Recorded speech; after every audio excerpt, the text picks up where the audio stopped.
Nubes de humo del Casino Royal en Monterrey, al norte de México. 2 docenas de hombres armados irrumpieron en el local un jueves, aparentemente con la intención de robarlo. Luego rociaron el interior con líquido inflamable y provocaron un incendio. Después, un jefe de policía de la Ciudad de México fue baleado y herido la madrugada del viernes en un dramático intento de asesinato que cobró la vida de 2 de sus guardaespaldas. No es muy frecuente que veamos o escuchemos sobre mujeres involucradas en brutales empresas criminales como el narcotráfico, pero cuando lo hacen, generalmente son más viciosas, crueles, despiadadas e incluso más peligrosas que sus homólogos masculinos. Una de esas mujeres era Leti Rodríguez Lara. Ella era una ex policía federal que se convirtió en pícara cuando se unió a las filas del cártel de Sinaloa y luego formó su propia red de sicarios y gánsteres leales. Desafió a los cárteles más temidos de México e incluso se enfrentó al legendario El Chapo Guzmán. Ella demostró que lo que un hombre puede hacer, una mujer puede hacerlo mejor o peor. Pero, ¿cómo llegó a tal poder e influencia? ¿Cómo logró evadir la captura durante tanto tiempo? ¿Y cuál fue su destino final?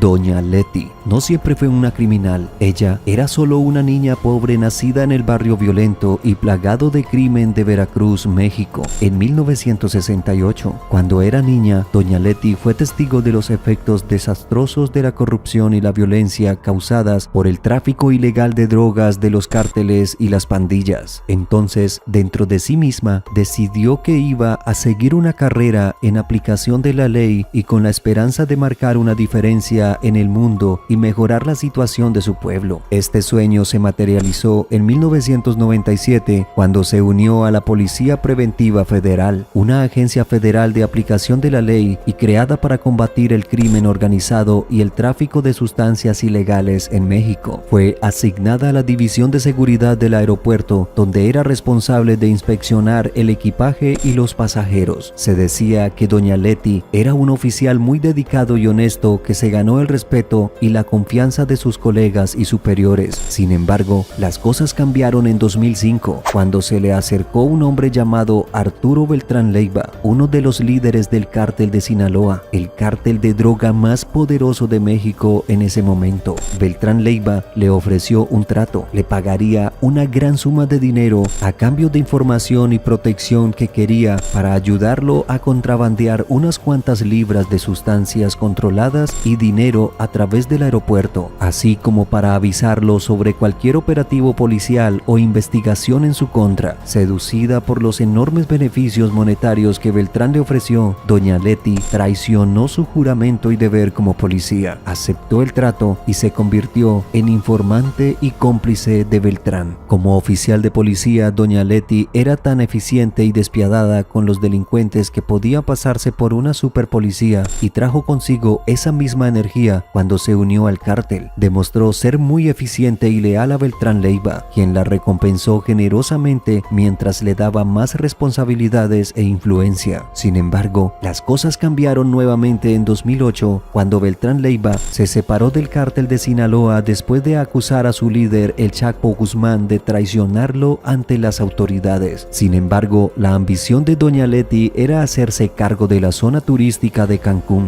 que era una de las áreas más lucrativas y estratégicas para el tráfico de sustancias ilegales en México, pero no lo iba a hacer tan fácilmente sin una brutal confrontación del cártel Jalisco de nueva generación, CJNG, y el cártel de los Zetas. Ahora, para un poco de contexto, en caso de que no lo sepas, aparte del cártel de Sinaloa, el CJNG y los Zetas fueron 2 de los cárteles de las drogas más violentos y poderosos de México. Han estado involucrados en una guerra sangrienta por territorio e influencia desde 2010, cuando el CJNG se separó del cártel de Sinaloa y se declaró enemigo de los Zetas. El CJNG es conocido por su uso agresivo de violencia extrema y sus campañas de relaciones públicas que ha llevado a cabo. Se llevaron a cabo varios ataques de alto perfil en el gobierno mexicano, como la emboscada de 2015 que mató a 15 policías en Jalisco. El lunes, 15 policías fueron asesinados en una emboscada por presuntos pandilleros en el estado suroeste de Jalisco. Otros 5 resultaron heridos en un intento de asesinato contra el jefe de seguridad de la Ciudad de México en 2020. El jefe de policía de la Ciudad de México fue herido de bala Bogotá a la madrugada del viernes en un dramático intento de asesinato que cobró la vida de 2 de sus guardaespaldas y el derribo de un helicóptero militar en 2015 con una granada propulsada por cohete que el CJNG también utiliza para intimidar y eliminar a sus rivales. En 2011, una acción del CJNG llamada Matazetas llevó a cabo una ejecución masiva de 35 personas en Veracruz que, según el grupo, eran miembros del rival, los Zetas, el cartel más violento en México, pero en una escala preocupante. 35 cuerpos fueron arrojados debajo de un puente en el este de México. 2 días después, otros 11 cuerpos de Zetas que el CJNG se sospechaba que había sido encontrados por la ciudad. Hablando de los Zetas, esos tipos son infames por su salvajismo y sadismo, un cartel que descuartiza a sus víctimas y se da un festín con ellas. Los Zetas se originaron como un grupo de desertores militares de élite que se convirtieron en ejecutores del cártel del Golfo, pero luego se separaron y formaron su propia organización criminal. Luego se expandieron sus actividades más allá del tráfico de sustancias controladas para incluir el secuestro, la extorsión, la trata de personas, el robo de petróleo y los delitos cibernéticos. Desde principios de la década de 2000 hasta 2015, este cártel ha sido responsable de algunas de las peores masacres en la historia de México, como la masacre de San Fernando de 2010, que dejó 72 inmigrantes muertos. 72 inmigrantes de Ecuador, Guatemala y Honduras fueron asesinados en el estado de Tamaulipas, en México. El ataque al Casino Royal de 2011, que mató a 52 personas en Monterrey.